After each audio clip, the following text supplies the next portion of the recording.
Glória a Deus, quero cumprimentar a igreja com a paz do Senhor, amém, meus irmãos?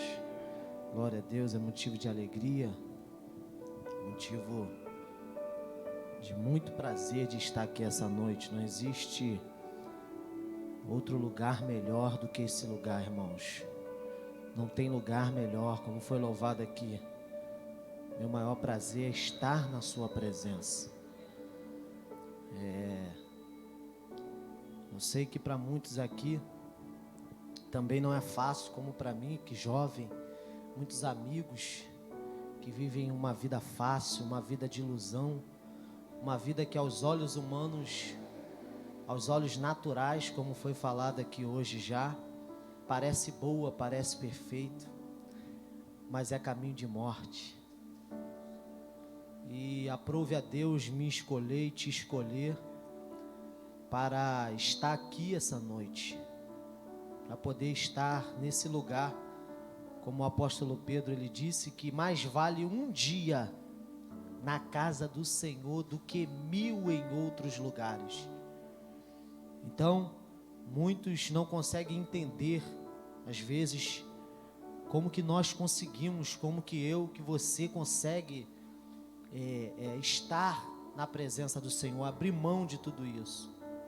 E essa presença que nos constrange, essa presença, esse amor, quando a gente passa a conhecer o Senhor, a gente passa a conhecer o valor que a gente tem, e a gente passa a não mais viver para o mundo, e sim viver para Cristo. E isso é muito importante. É muito importante você estar aqui, é muito importante nós estarmos na presença do Senhor. Então valorize esse momento, valorize este culto, porque muitos queriam estar aqui essa noite. Muitos queriam ter a oportunidade que eu e que você estamos tendo agora. Mas muitos não conseguiram chegar até aqui. Muitos lutam e Deus te deu forças. Deus segurou na sua mão essa noite e te trouxe até a esse lugar. E eu tenho a certeza e a convicção que da mesma maneira que você entrou, você não vai sair. Hoje eu fui convidado por um jovem para estar em um grande evento, uma pessoa que eu admiro muito, vai estar nesse evento, que é um pregador da palavra, um mestre da palavra. Mas Deus ministrou no meu coração dizendo: meu filho, você não vai para esse evento, porque hoje eu quero te usar. Hoje eu quero te usar para alguém. E eu falei: meu Deus. E eu falei para o jovem: jovem, eu não vou. Sem explicar, eu falei: não vou. Ele: amém, que Deus te use poderosamente.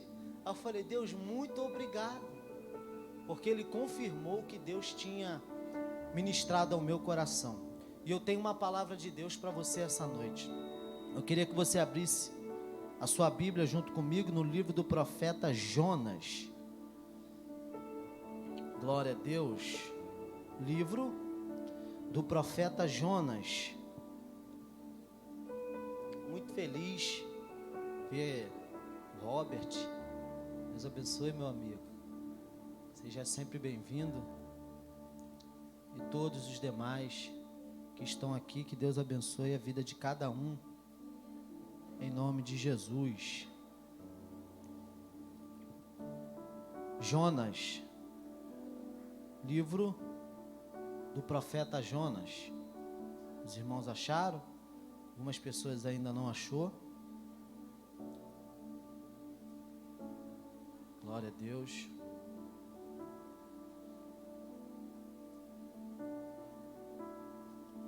Jonas, amém? Vamos ler então alguns versículos. Jonas, capítulo 1. Vamos ler o versículo 1. Ora, a palavra do Senhor veio a Jonas, filho de Amitai, dizendo: levanta-te e vai a Nínive, aquela grande cidade, e aclama contra ela, pois a sua maldade subiu diante de mim. Mas Jonas se levantou para fugir para Tarsis, longe da presença do Senhor, e desceu a Jope, onde encontrou o navio que ia para Tarsis. E Jonas pagou, pois, a sua passagem, e desceu para dentro dele, para ir com eles para Tarsis, longe da presença do Senhor. Mas o Senhor, versículo 4, mas o Senhor enviou um grande vento ao mar, e houve uma poderosa tempestade no mar, de modo que o navio estava a ponto de quebrar-se. Então os marinheiros, com medo, e cada homem clamou ao seu Deus, e lançaram as suas cargas, que estavam no navio ao mar, para que pudessem aliviar. Mas Jonas desceu para o porão do navio, e deitado, dormia profundamente.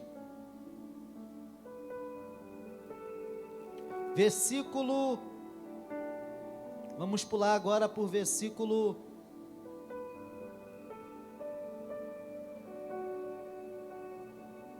17, versículo 17, do capítulo 1 ainda. Mas o Senhor havia preparado um grande peixe, para que engolisse a Jonas, e ele esteve no ventre do peixe 3 dias e 3 noites. Então Jonas orou ao Senhor seu Deus, dentro do ventre do peixe, capítulo 2, versículo 2, e disse: clamei ao Senhor na minha aflição, e ele me ouviu do ventre do inferno. Clamei e tu ouvistes a minha voz, pois tu me lançaste no profundo, no meio dos males, e as correntes das águas me cercaram, todas as tuas vagas, e as tuas ondas passaram sobre mim. E eu disse: estou lançado diante dos teus olhos, todavia tornarei a ver o teu santo templo. Versículo 5: as águas me cercaram até a minha alma, o abismo me rodeou, as ervas daninhas estavam enroladas, ou algas marinhas estavam enroladas na minha cabeça. Você pode dizer amém por essa palavra, e você pode tomar o seu assento, dando glória a Deus e aleluia, glorificando ao Senhor. Glorifique, irmãos, porque quanto mais você glorifica ao Senhor, mais você atrai a presença do Senhor. O homem, ele se alimenta por aquilo que ele fala. Então, quanto mais você disser glória a Deus, aleluia, louvado seja o teu nome, Senhor, obrigado, mais você vai ser cheio de Deus, mais você vai se alimentar de Deus, mais você vai atrair a presença de Deus para você. Esse texto, irmão, não foi eu que escolhi para pregar essa noite. Esse texto foi Deus que escolheu para que pudéssemos meditar nesse texto de hoje.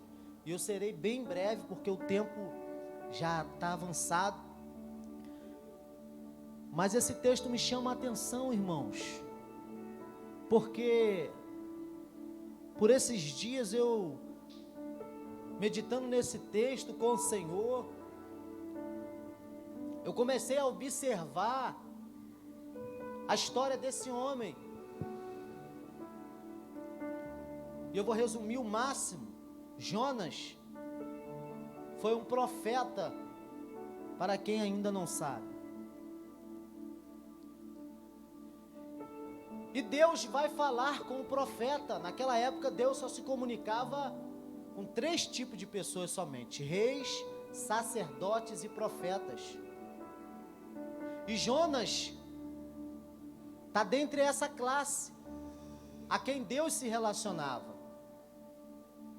E a Bíblia vai dizer que Deus vai se achegar ao profeta Jonas, dando uma ordem para o profeta, dizendo: Jonas, levanta-te,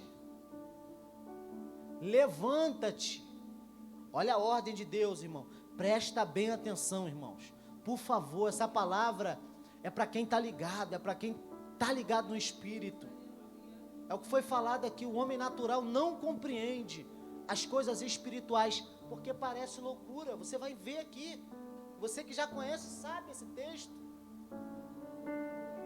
parece uma loucura, mas entenda que Deus quer falar comigo e com você aqui essa noite.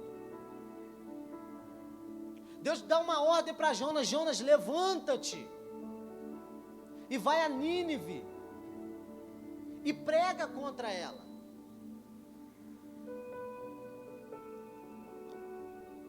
A ordem de Deus era para que ele fosse para a Síria. Nínive era a capital da Síria. Só que a Bíblia vai dizer que os assírios, os ninivitas, eles eram grandes inimigos de Israel, do povo hebreu. E Jonas faz parte do povo hebreu. Ele é um patriota, um pregador, um profeta patriota. Ele amava a sua pátria, ele amava o povo hebreu, ele tinha uma paixão por aquele povo. E agora Deus vai lhe dar uma ordem para pregoar aos inimigos do seu povo. Deus vai dar uma ordem para o profeta para que ele pudesse ir a um lugar aonde aquele povo odiava a Deus, odiava o povo de Israel. E a gente leu aqui que Deus vai falar assim: olha, a maldade, a malícia daquele povo subiu até mim. Vai lá e apregoa para eles. E a Bíblia vai dizer que o profeta vai se levantar, irmãos. Ele vai se levantar. E ele vai para um lugar que era totalmente ao contrário da onde Deus havia lhe dado ordem. A Bíblia diz que ele vai para um lugar, olha, onde nós lemos: mas Jonas se levantou para fugir para Tarsis, longe da presença do Senhor, e desceu a Jope, que era a região da Espanha. Ou seja, em vez de ele ir para a Síria, ele vai para a Espanha, que ficava ao contrário da onde Deus lhe havia determinado que ele fosse. E algumas razões, não são uma, são várias, que ele foge e que ele não quer ir para pregoar. Mas uma é certo, que Jonas não estava com medo da ira de Deus. Porque aqui a gente está vendo que Deus está prestes a estabelecer um juízo, que ele fala: sua maldade subiu até mim. Vai. E Jonas, em vez de ir, Jonas vai para um lugar ao contrário. Mas com medo do juízo de Deus? Não, com medo da misericórdia do Senhor. Por quê? Porque as misericórdias do Senhor, elas não têm fim. Misericórdia, graça, favor imerecido. Ele sabia, pastora, que se ele apregoasse para aquele povo iria se arrepender dos seus pecados. Aquele povo ia receber a graça, a misericórdia, o favor de Deus. E aquele povo ia se arrepender. Só que nesse capítulo 1 ele está egoísta. Nesse capítulo 1 ele está pensando só na sua pátria. Ele está pensando só no seu povo. Ele está pensando só na sua família. E está esquecendo da misericórdia. E eu vi aqui o pastor falando que muitas pessoas são usadas por Deus e às vezes não percebem. Porque, principalmente no meio do povo evangélico, no meio do povo pentecostal, melhor dizendo, para algumas pessoas, para elas ouvirem a voz de Deus ou terem a certeza que Deus está usando alguém, é necessário a pessoa sapatear, falar meia dúzia de línguas estranhas e dizer assim diz o Senhor, para que ela possa crer e acreditar que é Jesus falando. Mas Deus não opera somente desta maneira. Talvez você é muito usada e usado por Deus. Por quê? Porque o ser usado por Deus não está em subir neste altar e apregoar uma boa palavra, louvar um lindo louvor, tocar bem um instrumento. Não. O ser usado por Deus é você ajudar o próximo. O ser usado por Deus é quando você chega em casa, você vê a sua despensa cheia e você pensa, nossa, o pastor falou do alimento, tem família precisando. O ser usado por Deus é quando você vê alguém caído, você não aponta o dedo, mas você ora, você estende a mão para ele, você estende a mão para ela. E talvez você é muito usada e usado por Deus, você é um instrumento de Deus, e às vezes você possa estar assim, ou porque você talvez aprendeu assim, dizendo que para ser usada você tem que estar no altar, você tem que estar apregoando, você tem que estar lendo uma palavra, você tem que estar louvando. Não. Quando você ora, quando você intercede por alguém, na sua casa, no seu quarto, no seu secreto, quando você lança uma palavra para alguém que está fraco, desanimado, você fala para ele, você fala para ela, não desiste não, não desista não, e Jesus é o caminho, Jesus é a verdade, Ele tem o poder nas suas mãos, Ele pode te ajudar. E o profeta tinha medo dessa misericórdia, e por isso que ele foge, ele vai descer a Tarsis. Vou adiantar, chegando em Tarsis, ele desce para Jope, e chegando lá ele paga uma passagem para os marinheiros, que estavam levando cargas de navio, não era, como é que se fala? Um cruzeiro, não, Jonas não estava em um cruzeiro, Jonas estava em um navio que atravessava cargas, cargueiros, e os marinheiros vão aceitar, porque Jonas vai estar pagando a sua passagem. Eu imagino que os marinheiros pensaram assim, poxa,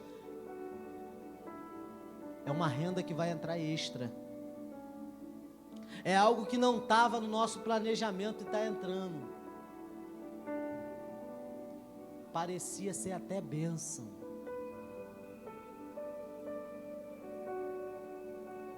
Parecia ser bom. Porque eles aceitaram, botaram Jonas no barco, E foram. E Jonas está indo ao contrário. E a Espanha, irmãos, aqui na minha Bíblia de estudo tem, e em casa também eu já estudei sobre isso. Era um lugar aonde Jonas estava indo, era um lugar totalmente distante, distante demais, ao contrário demais da onde Deus lhe havia falado. E ele vai fugir, ele vai ir para um lugar longe, tentar ir para um lugar longe, para fugir da presença de Deus. Ele tentando fugir da presença de Deus. Mas a Bíblia diz que ninguém pode fugir da presença de Deus.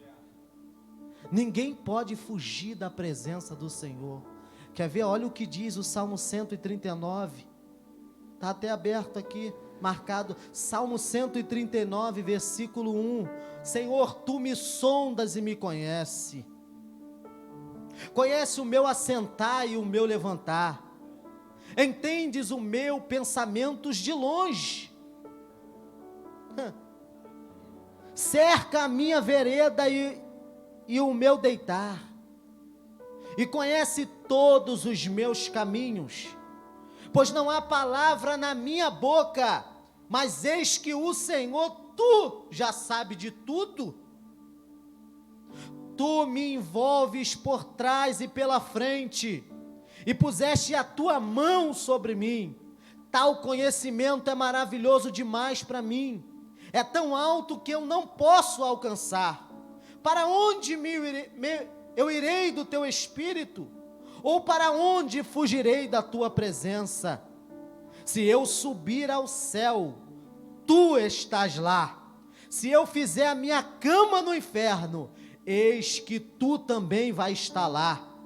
Se eu tomar as asas da manhã e habitar nas partes mais extremas do mar, até lá a tua mão me guiará, e a tua mão direita me sustentará. Eu imagino, irmão, Davi inspirado na história de Jonas aqui. Eu imagino aqui Davi escrevendo esse salmo inspirado na história de Jonas, porque ele tenta fugir para um lugar, irmãos, que era 800.000 quilômetros de barco, de navio, a caminho da onde que ele estava. Ou seja, pastor, aproximadamente os estudiosos dizem que era 1 ano de viagem. Já pensou? 1 ano de viagem. Olha o que o profeta está tentando fazer, fugindo da presença de Deus. Mas ninguém pode fugir da presença do Senhor, irmão. Você não pode fugir da presença do Senhor.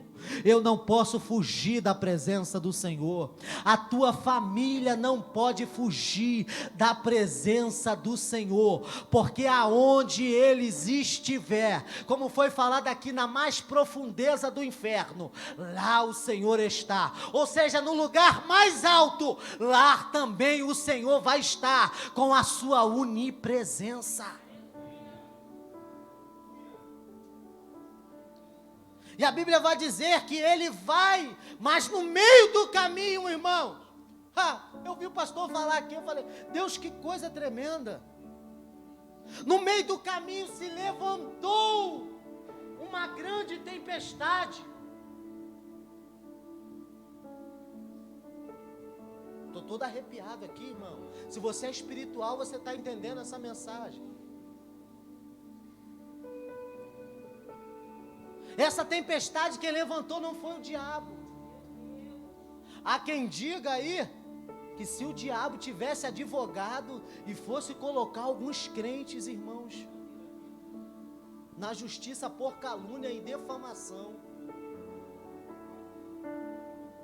O que tem de gente que fala que é o diabo que está fazendo, que é o diabo é isso, que é o diabo aquilo. Nem tudo é o diabo. É só complementação do que Deus já começou a falar. Só a gente ficar atento. A Bíblia diz que o Senhor, no meio desse caminhar, que eles estavam chegando, estava no meio do caminho, que eles até tentaram voltar, mas o Senhor não deixou, pastor. O Senhor criou uma barreira, que eles não conseguiam nem ir e nem vir. Nem ir e nem vir. Meu Deus, tudo arrepiado, Senhor.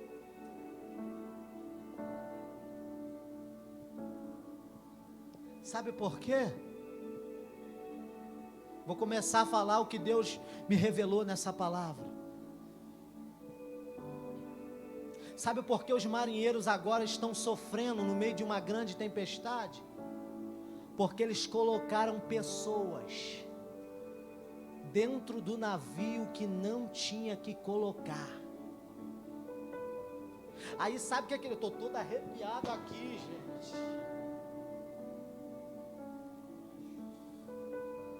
Aí sabe o que eles começaram a fazer? A tirar as cargas. Tirar as cargas que eles estavam levando, achando que o problema era o peso das cargas. Mas o problema não era as cargas. O problema era quem estava dentro do navio com eles. Eles só entraram nessa tempestade porque colocaram gente no seu barco que não era para colocar.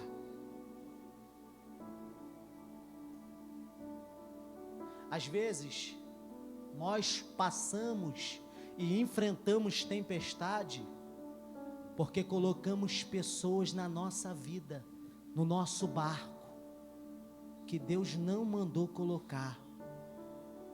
Pessoas que aparentemente, como Jonas, chegou pagando, ia trazer alguma coisa boa, um lucro. Só que nem tudo, irmãos, que apresenta e aparenta ser, é. Por isso que a gente tem que ter o maior cuidado com quem a gente coloca dentro do nosso barco, dentro da nossa vida. Você tem que amar todo mundo, você tem que falar com todo mundo, você tem que respeitar e orar por todo mundo. Mas na sua vida, na sua casa, na sua família, nem todo mundo pode estar. Jesus era cercado, pastor. Essa palavra é revelação de Deus, irmão.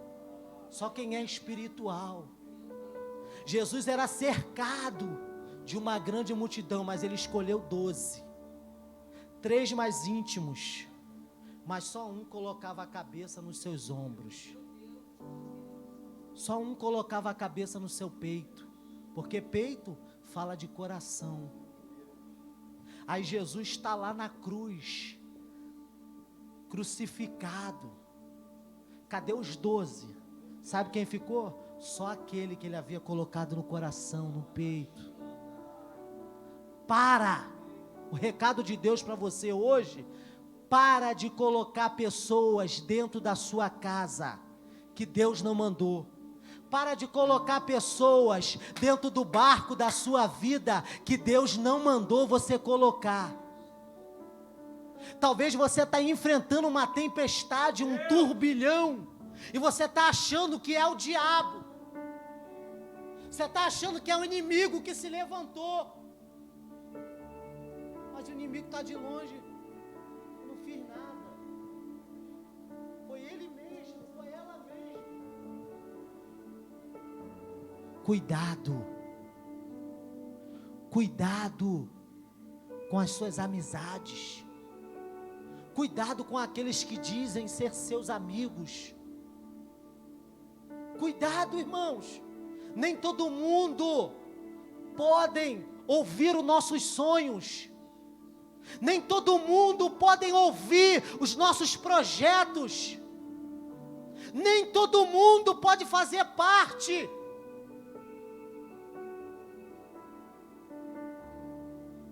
de toda a nossa trajetória. Aí eles vão começar a jogar as cargas fora, achando que o problema era as cargas, mas não era, era Jonas.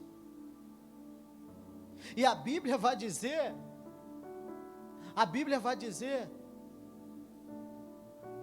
que eles vão jogando, mas a tempestade só aumentava.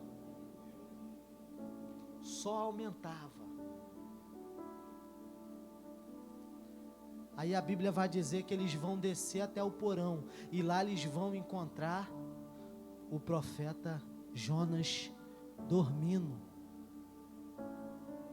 Irmãos, os marinheiros estavam enfrentando uma grande tempestade. Os marinheiros estavam remando contra o vento, contra a tempestade, remando. E Jonas estava lá embaixo, dormindo, não estava nem aí para o que estava acontecendo. Deu para entender? Vou tentar te explicar melhor. Sabe por que Jonas não está preocupado? Sabe por que Jonas não está nem aí para a tempestade?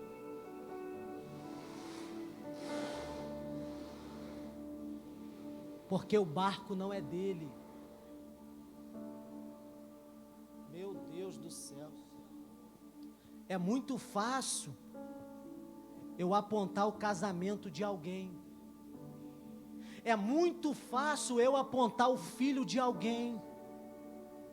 Dizer, olha lá, é viciado, é traficante, tem um espírito de homossexual. É fácil. Por quê? Não é meu. É fácil eu apontar aquilo que é dos outros. Porque não é meu. Mas quem é dono do barco sabe a luta que passa. Aí quem está de fora, irmão, pelo amor de Deus,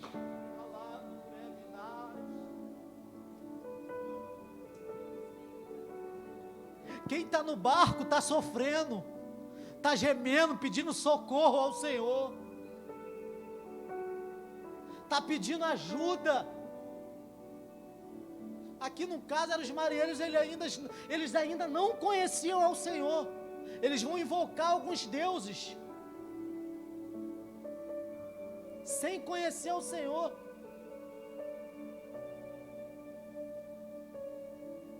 Mas quando eles chegam no profeta, e o profeta fala todo o processo, que ele era hebreu, que Deus mandou ele ir, que ele não foi, e agora o que ele fazia, o que ele tinha que fazer. Irmãos, eu tenho um recado de Deus para você. E o recado de Deus é para você: só deixe do seu lado. Só deixe do seu lado pessoas que simplesmente colocam a cabeça no seu peito. Por quê? Porque muitos não estão nem aí para o que você está passando. Não está nem aí para a tempestade que você está enfrentando. Não está nem aí para a luta que você passa, para a prova que você passa.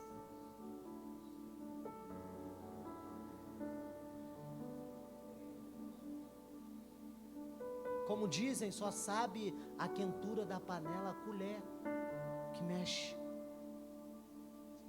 Então quem está de fora é fácil falar, é fácil criticar, é fácil apontar.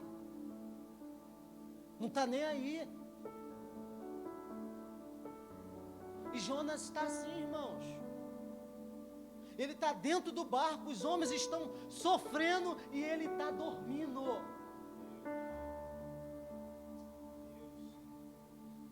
Tem gente que você está carregando com você, mas não está nem aí para você.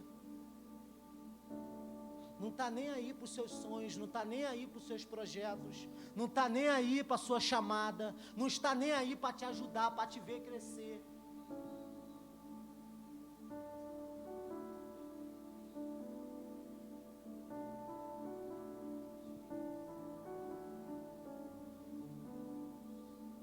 Mas Deus vai te dar forças, Deus vai te sustentar, e o seu barco não vai afundar, o seu barco não vai quebrar, a sua firma, o seu trabalho não vai falir, as portas não vão se fechar, deixam falar, a sua família não vai se acabar, os seus parentes não vão se perder. Deixa quem quiser falar, deixa quem quiser apontar. Aleluia, acredite você, creia você, continue remando, continue acreditando, porque Deus vai te dar vitória. Não desista. Não desista. E eles desesperados acordam Jonas e jogam Jonas no mar.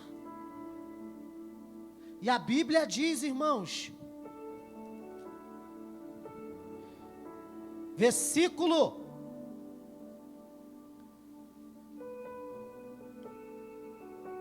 17, versículo 17, mas o Senhor havia preparado um grande peixe, já estou terminando, irmãos.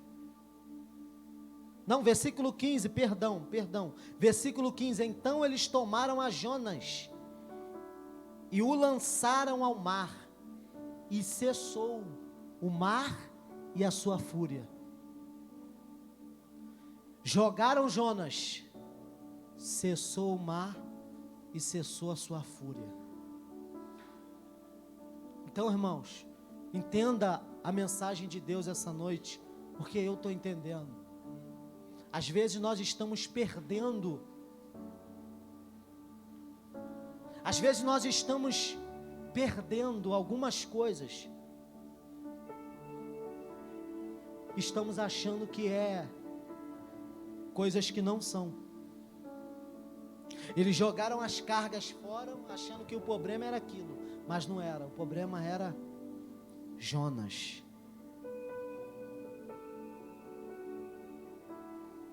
Você sabe o que Deus está falando com você. Você sabe. Jogaram Jonas, agora sim, versículo 17. Mas o Senhor havia preparado um grande peixe para engolir Jonas. Quem preparou o peixe, irmãos? Foi Deus.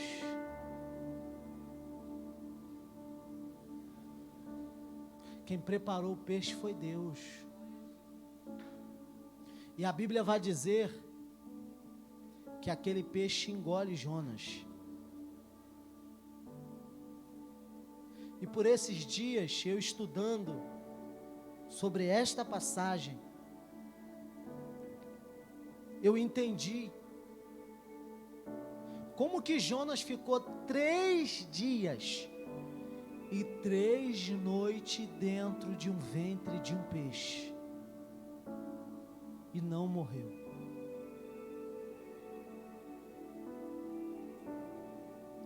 Irmãos, para a gente comer um peixe grande, uma curvina, uma espada, um peixe grande, e chova, a gente tem que limpar o peixe, certo? A gente tem que tirar as escamas, e depois a gente tira a espinha, para que a gente possa ingerir o peixe. Só que ao contrário disso, um peixe grande, por exemplo, como um tubarão, ele não tem garfo e faca. Presta atenção nisso aqui, irmãos. Um peixe grande, ele não tem garfo e faca para limpar a sua presa, para tirar as espinhas, tirar as escamas. E como que ele faz? Ele engole a presa inteira.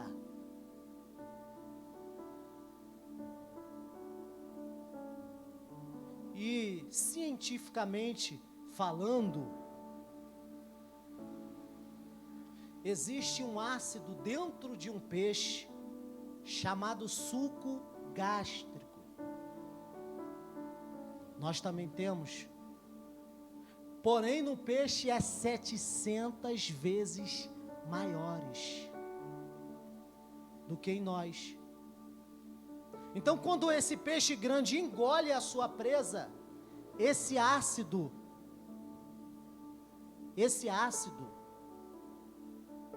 queima os ossos, queima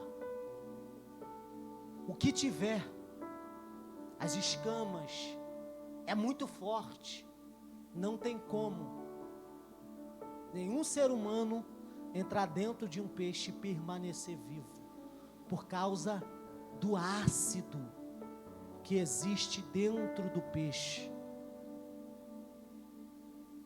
E cientificamente também falando, é comprovado pela ciência que algas marinhas atrapalham esse ácido, corta o efeito do ácido. Peixe não come alga, peixe odeia a alga, porque a alga atrapalha o seu sistema de digestão, corta o efeito desse ácido, e ele não tem uma boa alimentação. Presta atenção. E a Bíblia vai nos dizer, olha que coisa tremenda, talvez você já leu também, não havia tentado ainda, como eu ainda não havia tentado antes que o Senhor me chamasse a atenção para isso. Versículo 5, olha o que diz: as águas, me cercaram até a alma, o abismo me rodeou, as águas daninhas estavam enroladas em mim, até a minha cabeça. Deu para entender? Vou te explicar. As algas cortam o efeito do ácido. E a Bíblia está dizendo aqui no versículo 5, que Jonas está dentro do ventre de um peixe, pastor, mas está enrolado em algas, de uma forma que o ácido não consegue consumir ele, porque se ele não tivesse com aquelas algas ali, o ácido ia consumir a sua pele, os seus ossos, ele ia derreter. Só que as algas o cercava e não deixava aquele ácido consumir ele. Sabe por quê? Que ainda aquele que você ora, aquele que ainda você clama, que você pede a Deus para salvar, ainda não morreu, porque Deus tem cercado eles com algas. Deus tem cercado o seu casamento, Deus tem cercado a sua empresa, Deus tem cercado a sua família, Deus tem cercado a sua parentela, Deus tem cercado a sua casa, e Deus está mandando essa noite você não se preocupar com aquele que está lá fora, porque ele está cercados, eles estão rodeados, protegidos, aleluia, diz o Senhor aqui, eles estão rodeados, eles estão cercados, guardados, e o Senhor está dizendo: 1000 cairão ao seu lado, 10.000 à sua direita, mas tu não serás atingido, porque aos meus anjos eu darei ordem ao seu respeito para te livrar.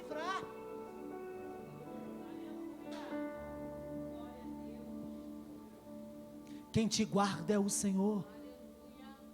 Quem te protege é o Senhor. Quem te guarda e te protege é o Senhor dos exércitos. Porque se não for Ele, o ácido dessa vida, a fúria do inimigo, como já foi falado aqui, já tinha nos tragado, já tinha nos consumido, já tinha arrancado a nossa vida desse mundo. Mas a misericórdia que as algas, a presença do Senhor, aleluia, que as algas, ela tem cercado a nossa vida. E toda vez que o inimigo tenta contra nós, ele chega diante daquela alga e ele tem que bater em retirada, porque ele perde o efeito do seu poder contra nós e contra a nossa família.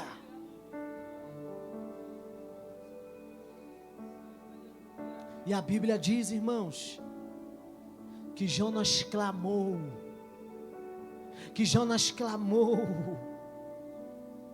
aleluias. Jonas se humilhou, pastor. Diz a Bíblia aqui, versículo 6: e eu desci até os fundamentos dos montes, a terra com os ferrolhos estava sobre mim para sempre, mas tu, olha o que diz, mas tu, Senhor, me fizeste subir. Se você parar para analisar esse texto aqui, irmãos, aqui na minha Bíblia de estudo, fala um pouco que Jonas só havia descendo, pastor, quando toda vez que ele tentou fugir da presença do Senhor, ele só desceu, ele só se afundou. Começa no versículo 2, e desceu a Jope, e desceu a Tarse, pagou a passagem, entrou no navio, desceu o navio, desceu ao porão do navio. Depois do navio ele desceu para o ventre de um peixe. Depois do ventre de um peixe, o peixe levou ele lá para baixo, na mais profundeza do abismo. Tem gente que é assim, infelizmente, que só vai clamar a Deus, só vai lembrar de Deus quando encontrar petróleo lá embaixo. Irmãos, por favor, em nome de Jesus, o Senhor está te chamando essa noite.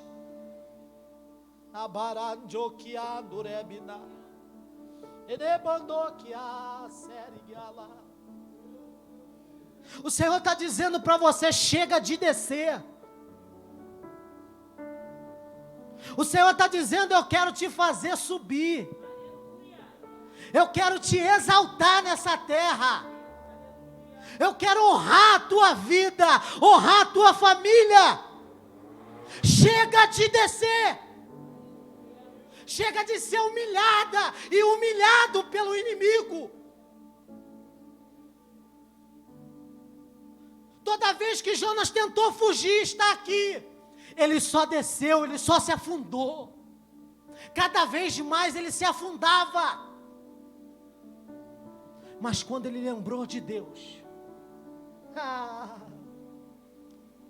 quando ele lembrou do Senhor, diz a Bíblia, no versículo 6 ainda: eu desci até os fundamentos do montes, e a terra com os seus ferrolhos estavam sobre mim para sempre. Mas tu, Senhor, me fizeste subir a vida em decomposição, ó Senhor meu Deus.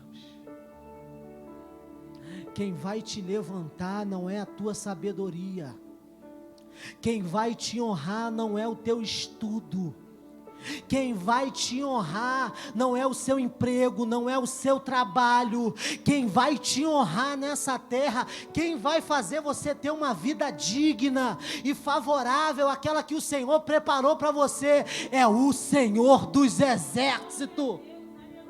Não é você com a sua sabedoria, não é o Senhor. E eu queria nessa noite que você refletisse nessa palavra. Eu queria que você acreditasse que Deus Ele tem preparado coisas grandes para nós, para que viemos a viver.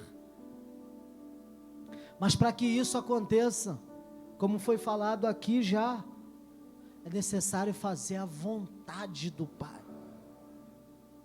Não basta simplesmente vir à igreja, estar na igreja, não faltar nenhum culto, não beber, não fumar, não. É fazer a vontade do Pai. E eu queria que você se colocasse de pé agora.